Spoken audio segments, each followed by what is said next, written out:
Hi guys, நீ நம்ம என்ன பார்க்க போறோம்னா மைக்ரோஸ்கோப் வந்து எப்படி நம்ம யூஸ் பண்றது ஸ்டெப்பா சொல்லி கொடுக்க போறோம். வாங்க வீடியோக்குள்ள போலாம். ஃபர்ஸ்ட் நம்ம பார்க்கக்கூடிய லென்ஸ் வந்து பாத்தீங்கன்னா ஜூமிங் ரெண்டு வந்து ஒரே ஆங்கிள் தெளிவா பிக்சர் தெரியுற மாதிரி நம்ம பார்த்துக்கணும். ஓகேங்களா? அது எப்படின்னு பாத்தீங்கன்னா ஜூமிங் வந்து பாத்தீங்கன்னா ஃபர்ஸ்ட் பார்க்கக்கூடிய லென்ஸ் முதல்ல வந்து ரைட் கண்ணை வந்து நம்ம மூடிட்டு லெஃப்ட்ல பாக்குற மாதிரி இருக்கும். திருப்பி பார்த்தீங்கன்னா லெஃப்ட்டை மூடிட்டு ரைட் கண்ணில் பாக்குற மாதிரி இருக்கும். ஜூமிங் வந்து அட்ஜஸ்ட்மெண்ட் பண்ணிக்கணும் ரெண்டையும். ஃபர்ஸ்ட் ஸ்டெப் இதுதான். ஓகேங்களா? இது வந்து ஒரு டைம் நீங்க செட் பண்ணிட்டீங்கன்னா போதும், ஒவ்வொரு டைம் நீங்க சேஞ்ச் பண்ண தேவையில்லை. நெக்ஸ்ட் ஸ்டெப் வந்து பாத்தீங்கன்னா நம்மளுடைய பார்க்குற பொசிஷன், அதாவது இரண்டு ரவுண்டும் ஒரே ரவுண்ட்ல வர மாதிரி, அதாவதுன்னா இரண்டு ரவுண்டும் ஒரே ரவுண்ட், ரெண்டு பார்வையும் ஒரே பார்வையா வந்தா மட்டும்தான் உங்களுக்கு மைக்ரோஸ்கோப்ல ஒரு அக்யூரேட்டான ஒரு பொருள் பார்க்கும்போது தெளிவா தெரியும். ஓகேங்களா? அது எப்படின்னு பாத்தீங்கன்னா செகண்ட் ஸ்டெப். இந்த ஸ்டெப் வந்து பாத்தீங்கன்னா அட்ஜஸ்ட்மெண்ட். ஓகேங்களா? செகண்ட் ஸ்டெப் இது வரும் உங்களுக்கு. ஸ்டெப் 1 ஸ்டெப் 2 இது. ஓகேங்களா? ஸ்டெப் 2 எதுக்காக பண்றோம்? இது வந்து பாத்தீங்கன்னா நாம ஒருத்தர் யூஸ் பண்றோம் அப்படின்னா ஒரு டைம் நம்ம இதை மாத்திட்டாலே எங்களுக்கு போதும், ஒவ்வொரு டைம் மாத்த வேணாம். ஃபர்ஸ்ட் ஸ்டெப் ஒரே ஸ்டெப் தான். ஓகேங்களா? இல்ல நம்ம மைக்ரோஸ்கோப் ஒரு 3 பேர் யூஸ் பண்றாங்க, ஒரு 3 பேர் சர்வீஸ் பண்ற 3 பேர் யூஸ் பண்றாங்கன்னா அவங்களுக்கு தகுந்த மாதிரி அட்ஜஸ்ட்மெண்ட் மாத்தி தான் ஆகணும். ஸ்டெப் 2 வந்து மாத்தி தான் ஆகணும், வழி இல்லை. ஸ்டெப் 2ல வந்து சொல்லிட்டோம்ல, இரண்டு பார்வையும் ஒரே பார்வையா தெரிஞ்சால் மட்டுமே நம்ம ஒரு ஃபோக்கஸை பண்ண முடியும். அது இரண்டு லென்ஸையும் நம்ம இப்படி ரொட்டேட் பண்றப்ப என்னன்னா ரெண்டு பார்வையும் ஒரே ஆங்கிள் போது இப்படி வந்துடும்.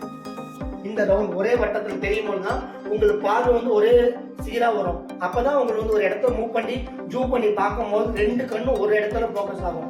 நீங்க அட்ஜஸ்ட்மெண்ட் லென்ஸ் கொஞ்சம் டிஃப்ரெண்ட் வே இருந்துச்சுன்னா நீங்க ரொட்டேட் பண்ணி மூவ் பண்ணி ஒரு ரவுண்டா வர வைக்கணும்.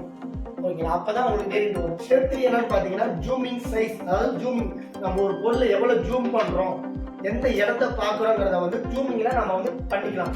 ஜூம் அதிகமா பண்ண என்ன ஆகுதுன்னா இடம் குறைஞ்சிட்டே போகும், ஜூமிங் அதிகமா ஆகும். ஓகேங்களா? ஜூமிங்கை வந்து நம்ம கம்மி பண்ண என்ன ஆகுதுன்னா இடம் பெருசாகிட்டே போகும். எந்த இடத்த பார்க்குமோ அந்த லெவல்ல நம்ம ஜூமிங் லெவலை வந்து மாத்திக்கலாம். ஓகேங்களா? ஜூமிங் லெவல் வந்து பாத்தீங்கன்னா நீங்க எந்த இடத்துல வைக்கலாம் அந்த இடத்துல நீங்க மாத்திதான் ஆகணும். ஓகேங்களா? ஜூமிங் வந்து நம்ம அதிகமா பண்ணிக்கலாம், குறைச்சிக்கலாம், இடத்துல நம்ம மாற்றுறது பண்ண போறோம். ஜூமிங்கா பண்ண போறோம். ஜூமிங் வந்து பாத்தீங்கன்னா ஒரு இடத்த வந்து சுருக்கிட்டே போகும், ஜூம் பண்ணிட்டே போகும், இடம் குறைஞ்சிட்டே போகுது, ஜூமிங் பண்ணிட்டே போகும். அப்போ வந்து இடமும் குறையுது, ஜூமிங் அதிகமாகுது.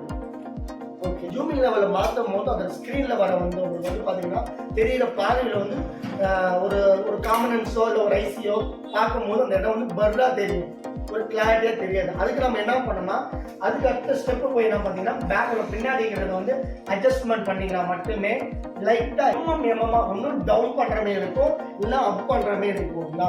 நீங்கள் இதை பண்ணாலே போதும். ஜூமிங்கை வச்சுட்டோம், அந்த ஜூமிங் அட்ஜஸ்ட்மெண்ட்டை நம்ம மாற்றுறோம்.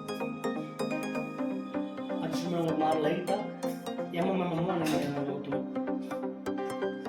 ஓகே, இப்போ உங்களுக்கு அட்ஜஸ்ட்மெண்ட் கிடைச்சிருச்சு. மைக்ரோஸ்கோப்பை பொறுத்த வரைக்கும் தெளிவா நீங்க யூஸ் பண்ண கத்துக்கிட்டா மட்டும்தான் நீங்க ஒரு மொபைலை வந்து சர்வீஸ் பாக்குறீங்க, அக்யூரேட்டா ஒரு மொபைலை சர்வீஸ் பண்ண முடியும் அப்படின்னா பாசிபிள். ஓகேங்களா? ஏன்னா மைக்ரோஸ்கோப்பை நீங்க வாங்கிட்டீங்க, அதை எப்படி ஆப்ரேட் பண்றதுன்னு தெரியலன்னா உங்களுக்கு வந்து ரிசல்ட் கன்ஃபார்மா கிடையாது. ஓகேங்களா? அதனால மைக்ரோஸ்கோப் வந்து ஸ்டெப் பை ஸ்டெப்பையா நீங்க வந்து முதல்ல 2 ஸ்டெப்பு மட்டும் நீங்க பர்மனண்டா இருக்கும். ஃபர்ஸ்ட் 1, ஃபர்ஸ்ட் 2, ஓகேங்களா? 3, 4 இது மட்டுமே நீங்க லெவல் எப்பயுமே மாத்திரமே இருக்கும். ஓகேங்களா? அப்புறம் போது உங்களுக்கு வேலை செய்யறதுக்கு இன்ட்ரெஸ்டா இருக்கும், வேலை செய்யும்போது கரெக்டா உங்களுக்கு மைக்ரோஸ்கோப்பை ஆப்ரேட் பண்ண முடியும்.